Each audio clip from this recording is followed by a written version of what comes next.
Mon médecin traitant m'a annoncé que j'étais en burn-out. Le verdict est tombé et parfois ça vous frappe comme une épée de Damoclès. Parfois c'est presque un soulagement parce que vous allez enfin vous autoriser à vous arrêter. Si vous écoutez et que vous sentez que vous êtes en train de perdre pied, même si vous avez un doute, si vous vous demandez est-ce que c'est ça, mais non peut-être pas, mais en fait si, sachez que déjà ce genre de pensée peut être déjà un symptôme. Et mon invitation, c'est de, sans attendre, que vous puissiez consulter un ou une professionnelle de santé. Votre généraliste peut être un bon point d'entrée, car il pourra ou elle pourra établir avec vous un bilan de votre situation. Et je voulais aussi vous rappeler que bien sûr, ces épisodes ne se substituent pas à un avis médical. Le burn-out est sans conteste l'un des enjeux majeurs de santé publique de notre époque.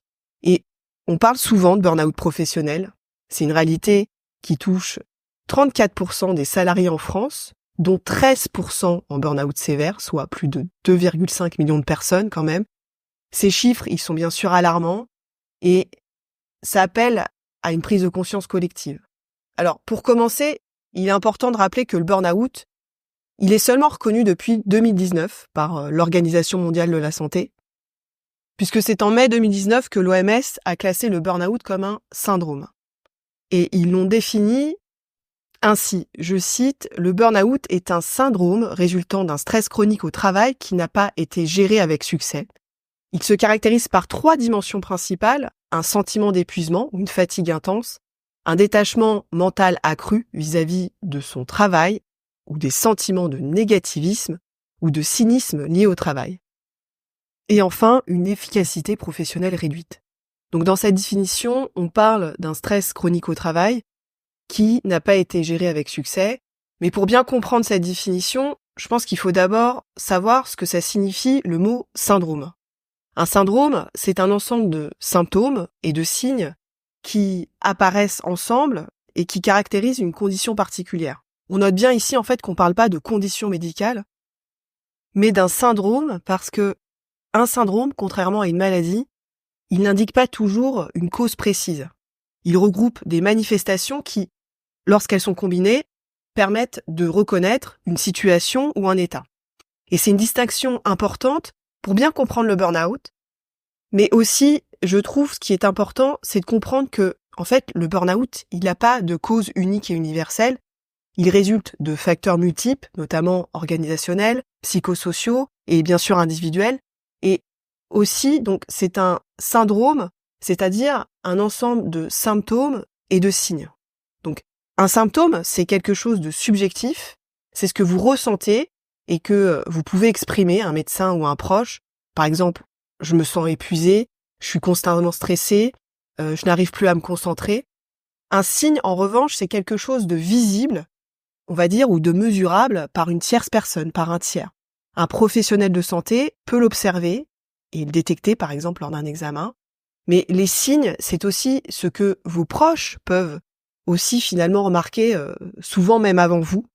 Votre partenaire qui observe une irritabilité inhabituelle, un collègue qui est proche qui va remarquer votre cynisme, ou un proche qui vous trouve constamment fatigué. Et je dis que c'est souvent avant vous parce que dans le burn-out, on a généralement 3 phases. On a la phase d'alarme où on a les premiers signes qui apparaissent, puis généralement on a une phase de résistance et aussi de déni, et en gros on va continuer à tirer sur la corde malgré la fatigue et le stress, et après on va avoir la phase d'épuisement où on atteint un point de rupture avec un désintérêt total pour nos activités et une incapacité à continuer à travailler. Et on finit finalement par être épuisé, d'être constamment en colère ou frustré au travail, et on n'arrive plus à être performant. Et pour vous parler un instant des symptômes et des signes du burn-out, il est important de préciser que bien sûr cette liste que je vais vous partager n'est pas exhaustive. Chaque personne peut vivre cette expérience de manière unique, avec des manifestations qui lui sont propres. Mais surtout, si vous reconnaissez dans ce qui suit, je le répète, votre premier point de contact doit être un professionnel de santé, comme votre médecin généraliste. C'est lui qui pourra vous écouter, évaluer votre situation et établir un diagnostic précis. Les symptômes, c'est ce que vous ressentez intérieurement et c'est ce que vous seul finalement pouvez décrire. Donc, les symptômes, par exemple, si je pouvais les lister, ce serait une fatigue intense qui persiste même après, on va dire, une bonne nuit de sommeil, ou même après une période de congé.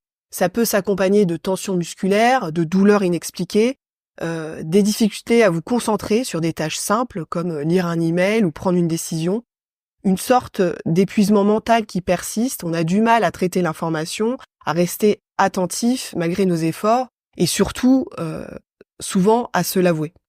Vous pourriez aussi ressentir un sentiment de vide ou d'échec, comme si, rien de ce que vous faisiez n'avait de sens.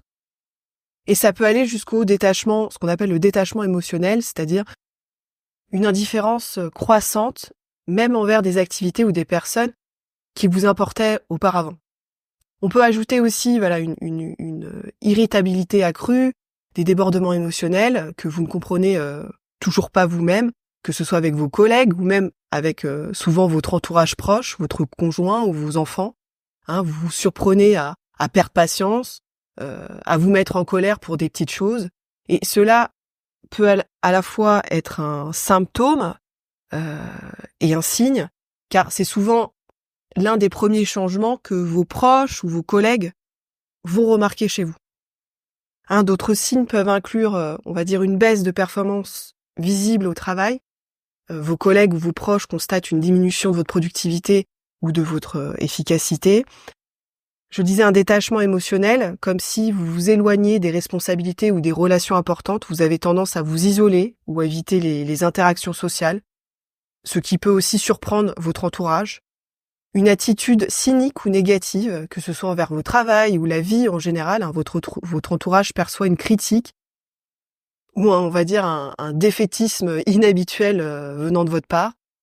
Pour moi, ça inclut aussi tout un tas d'autres expériences, comme le stress, bien sûr, l'anxiété, le perfectionnisme, le besoin de plaire aux autres, la procrastination, l'incapacité à accomplir les choses, l'humeur basse ou des troubles de l'humeur, une perte de plaisir ou d'intérêt pour des activités, aussi bien au travail qu'en dehors, le manque de direction, l'indécision, parfois le désespoir ou encore l'insomnie, une mauvaise prise de décision, des difficultés cognitives, des problèmes dans les relations, que ce soit au travail ou personnel en dehors, et une baisse de performance générale. Alors ce sentiment d'échec, il a tendance, on va dire, à aspirer toute la positivité de ce que vous faites, et ça s'accompagne souvent par une autocritique sévère, des doutes de soi-même, voire un syndrome de l'imposteur.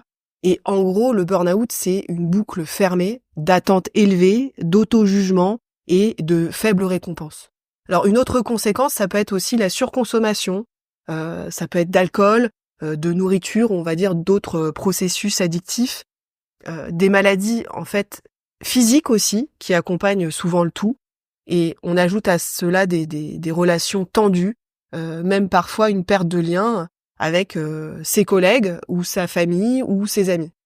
Donc ces symptômes, ils montrent à quel point le burn-out, c'est un état complexe en fait, qui affecte votre mental, votre énergie, vos relations et votre capacité à performer.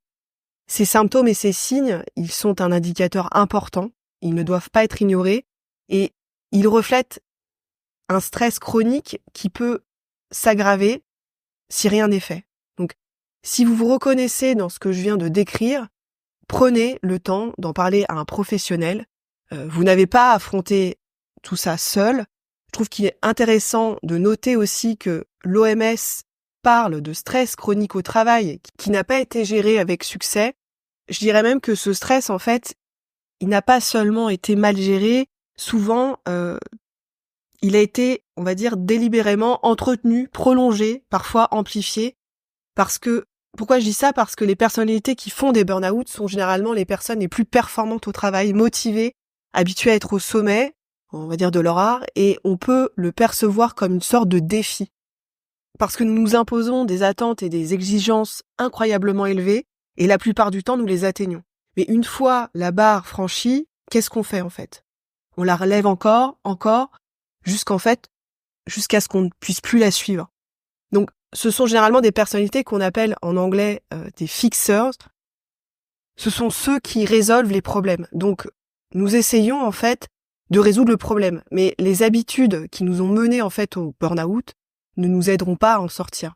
Donc, contrairement à l'image courante d'un simple, on va dire, craquage sous la pression, le burn-out, c'est en réalité un processus plus complexe, plus insidieux, plus progressif. Et c'est pas un événement soudain, mais c'est une accumulation lente et insidieuse de facteurs qui s'étalent sur plusieurs années. Et il ne disparaît pas non plus une fois en fait le point de rupture atteint. Les symptômes, on va dire, perdurent bien après en fait le moment critique, rendant, on va dire, la récupération souvent longue et difficile. Donc on associe souvent le burn-out à la fatigue, mais c'est une vision trompeuse. En fait, la fatigue, c'est qu'un symptôme, on va dire, parmi d'autres. Et ce que vivent les personnes en burn-out va bien au-delà. C'est un épuisement total, une sensation parfois de vide absolu, où la moindre tâche, la moindre pensée, la moindre action, ça devient une épreuve insurmontable. Donc cet épuisement, il ne se résume pas à un manque d'énergie passager, mais on va dire un véritable effondrement des ressources physiques et mentales. Et lorsque nous sommes en burn-out, nous avons tendance à essayer de résoudre en fait nos problèmes en utilisant les mêmes méthodes et habitudes qui nous ont menés à cette situation. Parce que, comme je vous le disais, nous sommes souvent des personnes très performantes, motivées et habituées en fait à tout régler par nous-mêmes. Mais le problème, c'est que ces habitudes, aussi efficaces qu'elles aient été dans d'autres contextes, elles sont exactement ce qui entretient le cycle du burn-out.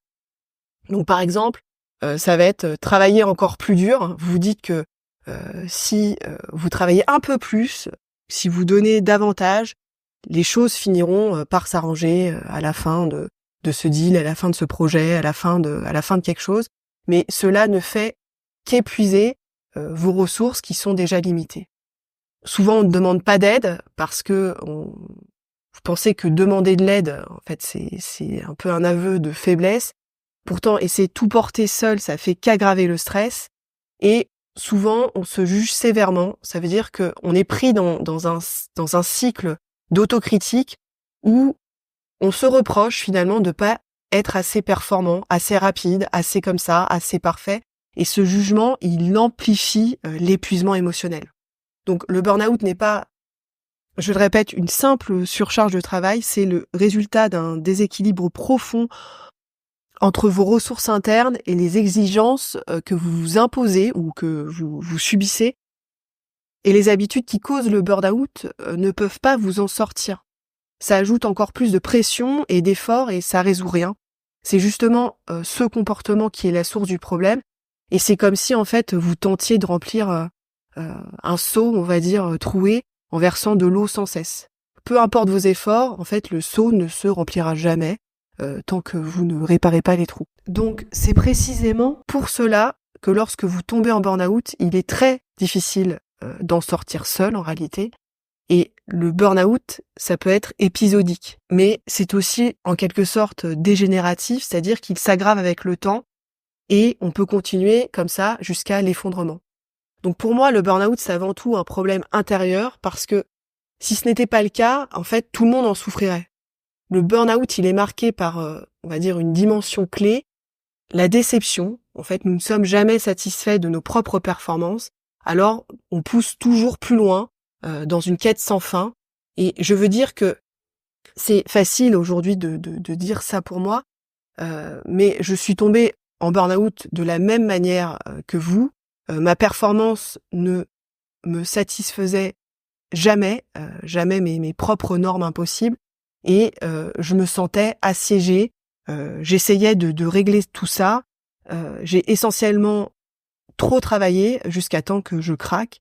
Et je vous parle de tout ça aujourd'hui, mais après des années avoir passé à accumuler des idées et de rechercher d'autres expertes en burn-out et d'avoir lu beaucoup de choses, ce que je regrette vraiment, c'est en fait ne pas avoir su tout ça en 2012 lorsque j'étais en burn-out.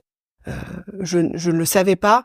À l'époque, en fait, je n'avais aucune idée de ce qui se passait. Tout ce que je savais, c'est que je me sentais épuisée, dépassée, et ça m'a vraiment fait peur. Parce que si je ne pouvais plus compter, en fait, sur mon succès professionnel, Alors je me demandais qui j'étais vraiment en fait, quelle était ma valeur. Et pour conclure cet épisode, le burn-out est une expérience complexe, souvent difficile à admettre, mais ce n'est pas une impasse. Prendre conscience des signes, accepter ce qui se passe, s'autoriser parfois à chercher du soutien, ce sont des étapes essentielles pour retrouver une dynamique plus équilibrée et plus respectueuse de vos besoins. Donc, si vous vous reconnaissez dans ce que j'ai décrit aujourd'hui, rappelez-vous que vous n'avez pas à tout affronter seul. Demander de l'aide n'est pas un signe de faiblesse, mais c'est un geste de force et de respect envers vous-même. Il s'agit de créer un espace où vous pourrez reprendre votre souffle et ajuster vos priorités.